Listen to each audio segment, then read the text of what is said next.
Assalamualaikum warahmatullahi wabarakatuh. Materi kali ini mengenai pengertian dan kaidah dasar rancangan percobaan. Percobaan merupakan serangkaian kegiatan di mana setiap tahap dalam rangkaian benar-benar terdefinisikan. Maksudnya adalah percobaan itu dilakukan untuk menemukan jawaban tentang permasalahan yang diteliti melalui suatu pengujian hipotesis. Nah, rancangan percobaan atau experimental design itu adalah pola atau tata cara penerapan tindakan-tindakan perlakuan dan non-perlakuan dalam suatu percobaan pada kondisi atau lingkungan tertentu yang kemudian menjadi dasar penataan dan metode analisis statistik terhadap data hasilnya. Suatu percobaan itu secara sederhana ditujukan untuk mengamati pengaruh variabel bebas X, biasanya kita notasikan dengan X, atau kita sebut dengan faktor perlakuan terhadap variabel tak bebas yang bisa kita notasikan dengan Y, atau disebut dengan faktor pengamatan. Nah, berikut ini adalah unsur-unsur dasar percobaan. Yang pertama adalah perlakuan atau treatment. Perlakuan atau treatment adalah semua tindakan coba-coba atau trial and error yang dilakukan terhadap suatu objek yang pengaruhnya akan diselidiki untuk menguji hipotesis. Perlakuan ini bisa berasal dari faktor kualitas atau mutu dan bisa berasal dari faktor kuantitas atau takaran. Nah, kalau dari faktor kualitas atau mutu itu perlakuannya hanya memperhitungkan mutu dari perlakuan X. Misalkan, mutu macam pupuk, mutu macam pestisida, mutu macam alat, mutu macam tanah. Nah, kalau faktor kuantitas atau takaran itu perlakuan yang memperhitungkan takaran perlakuan X. Misalkan takaran pupuk, takaran pestisida, takaran air. Nah, hal-hal yang perlu kita perhatikan dalam perlakuan itu yang pertama adalah perancangan himpunan perlakuan. Dalam merancang himpunan perlakuan, yang harus pertama kita perkirakan itu adalah perlakuan hipotesisnya. Mana perlakuan hipotesis? Namanya juga hipotesis, berarti masih jawaban sementara. Jadi memang caranya adalah mengira-ngira yang mana merupakan perlakuan hipotesis. Perlakuan hipotesis ini tuh adalah perlakuan yang berpengaruh paling baik, yang kita rasa, yang kita kira akan berpengaruh paling baik dan selaras dengan hipotesis yang diajukan sebelum penelitian. Nah, perlakuan hipotesis ini harus diletakkan di antara minimal dua perlakuan lain yang bertaraf lebih rendah dan lebih tinggi, tetapi diperkirakan mempunyai pengaruh yang kurang baik dibandingkan dengan perlakuan hipotesis. Jadi kalau langkah pertama kita merancang himpunan perlakuan itu, kita tahu mana perlakuan hipotesisnya, kemudian perlakuan hipotesis itu kita letakkan di antara minimal dua perlakuan lain yang tarafnya lebih tinggi dan lebih rendah. Dan taraf lebih tinggi dan rendah itu kita perkirakan punya pengaruh yang kurang baik dibandingkan dengan perlakuan hipotesis. Oke, jadi perlakuan hipotesis itu di tengah-tengahnya. Contohnya, hipotesisnya adalah produksi kedelai itu paling baik akan diperoleh pada takaran pupuk urea 100 kg per hektoare. Nah, kita bisa membuat himpunan perlakuannya ada 0, 50, 10, 0, 50, 100. Nah, 100 ini perlakuan hipotesis ya. 150 dan 200. Nah, di sini kita lihat perlakuan hipotesisnya atau yang 100 ini kita letakkan di antara minimal dua perlakuan lain. Di sini ada 50 dan 150.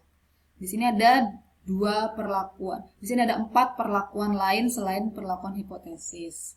Jadi bisa seperti itu. Pokoknya minimal 2 perlakuan lain ya.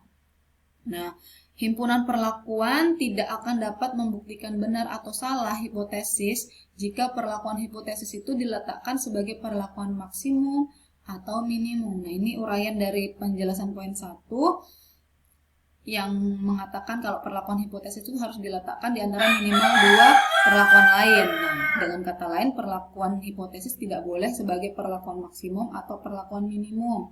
Contohnya kalau yang ini di sini perlakuan hipotesisnya sebagai perlakuan maksimum ya, 100. Di sini ada 0, himpunan perlakuannya ada 0, 25, 50, 75, 100. Nah, 100 ini yang paling besar.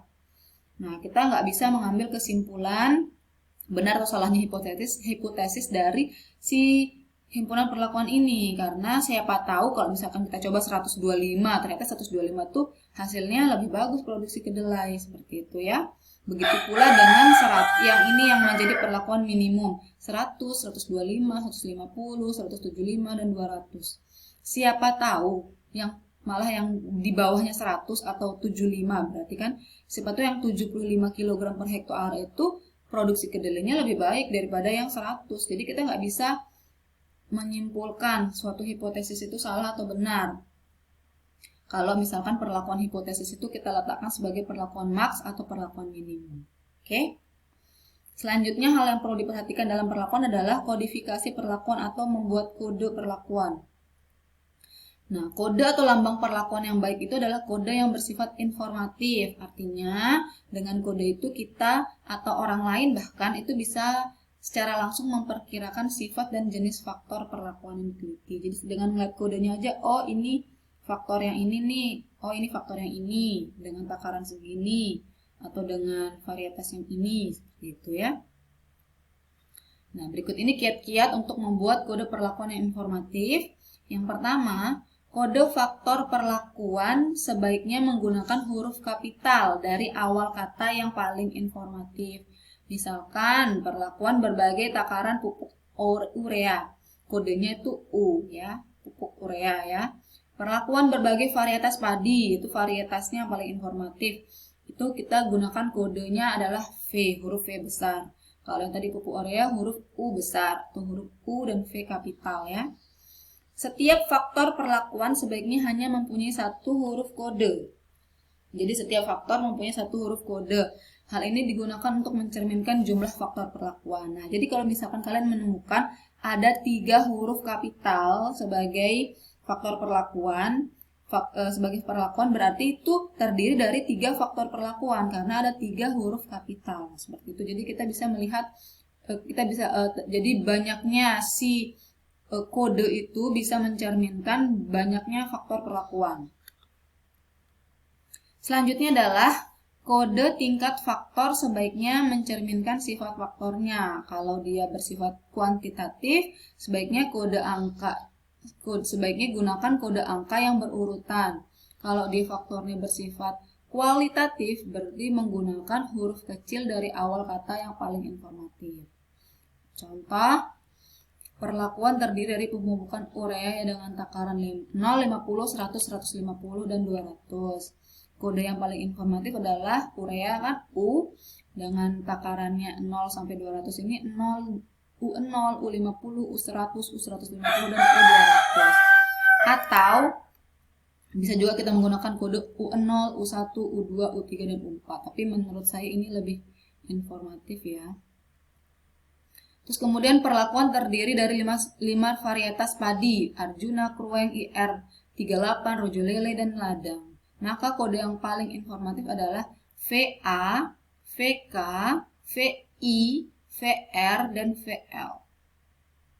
Nah, kombinasi perlakuan misalkan ada 2 faktor perlakuan ya, takaran urea dan varietas padi. Kita kombinasikan perlakuan itu jadi VAU0, VAU1, VAU2, VAU3, VAU4 sampai VKU0, VKU4 dan seterusnya sampai VLU0, VLU4. Nah, di sini totalnya ada 25 kombinasi perlakuan ya. Nah, di sini terlihat ya kalau misalkan terdiri dari 2 huruf kapital, berarti ini ada 2 faktor perlakuan yaitu varietas padi dan takaran ureanya.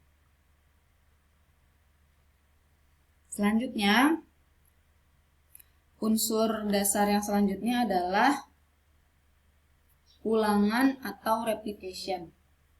Ulangan itu adalah banyaknya atau frekuensi suatu perlakuan yang diselidiki dalam percobaan. Jumlah ulangan suatu perlakuan itu tergantung pada derajat ketelitian yang diinginkan oleh si peneliti terhadap kesimpulan hasil percobaannya. Jumlah ulangan itu dianggap telah cukup baik bila memenuhi persamaan berikut. T-1 dikali R-1 lebih besar atau sama dengan 15. T itu jumlah perlakuan, R itu adalah jumlah ulangan. Nah, tapi sebenarnya persamaan ini tidak saklek kita jadikan patokan ya. Karena R itu ternyata dipengaruhi oleh 3 hal. Yang pertama adalah derajat ketelitian. R atau jumlah ulangan itu dipengaruhi oleh 3 hal. Yang pertama derajat ketelitian. Semakin tinggi derajat ketelitian yang kita inginkan dari suatu percobaan, maka R yang kita butuhkan akan semakin besar. Begitu pula sebaliknya. Terus selanjutnya adalah keragaman beban, alat, media, dan lingkungan percobaan. Kalau bahan, alat, media, dan lingkungan percobaannya semakin heterogen atau semakin bervariasi, maka jumlah R yang kita perlukan itu semakin besar. Begitu pula sebaliknya. Nah, selanjutnya biaya penelitian yang tersedia. Jika biaya yang diperlukan untuk suatu percobaan itu cukup besar, kita bisa memperkecil R. Tapi kalau misalkan biaya penelitian untuk suatu percobaan itu bisa murah atau lebih kecil biayanya, maka R-nya bisa kita perbesar untuk meningkatkan derajat ketelitiannya. Unsur dasar yang ketiga adalah lokal kontrol. Apabila rancangan percobaan pada kondisi homogen, contohnya di laboratorium, rumah kaca, atau ruang-ruang terkontrol lainnya, maka hanya mempunyai 2 unsur dasar, yaitu perlakuan dan ulangan. Tapi kalau dia di kondisi yang heterogen, itu seperti di sawah, ladang, dalam percobaan, dan lain-lain, maka di samping 2 unsur dasar tersebut, perlakuan dan ulangan ini, ada unsur dasar ketiga, yaitu lokal kontrol. Nah, lokal kontrol ini adalah upaya pengendalian kondisi lapangan yang heterogen menjadi nisbi homogen.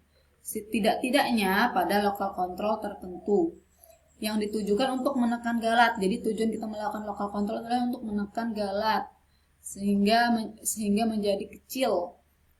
Terus bisa menonjolkan satu atau beberapa perlakuan yang logisnya memang lebih menonjol dari perlakuan kontrol atau perlakuan-perlakuan lainnya. Nah, itu tujuannya lokal kontrol ya.